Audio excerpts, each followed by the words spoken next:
Hello বন্ধুরা, চলে এসেছি আমাদের বাড়ির পিছনে। তোমাদেরকে একটা জিনিস দেখাবো। এখানে দুজন ফুলটসি মাছ ধরতে বসেছে। হ্যাঁ, এরা আদৌ মাছ ধরতে জানে না, কিন্তু এখন মাছ ধরবে। দেখা যাক কটা মাছ পায় আজকে। টাকা একবার দুজনে টাকা। ও তো বললো মাছ ধরতে পারে না।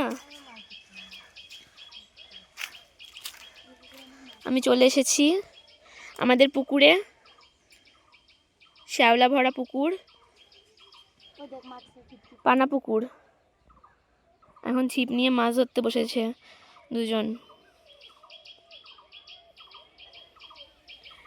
এটা আমাদের বাড়ির পিছনের পুকুর,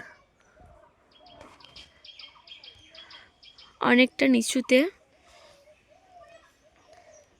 পারবি মাছ ধরতে? দেখ,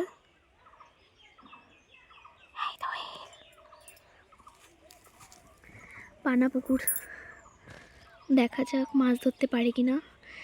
মাছ ধরার সময় চুপচাপ থাকতে হয়, কথা বললে মাছ ওঠে না। এটাও এক ধরনের পেশা, যেটা সবাই পারে না, কিন্তু আমার বোন খুব ভালো মাছ ধরতে জানে। তার প্রমাণ আজকেই দেখাবো। দেখো, অনেক বড় মাছ পেয়েছে, কিন্তু মাছটা হাতে নেয় না। বল, তুই নল নাটবো, আমি কীভাবে তুলবো বলতো?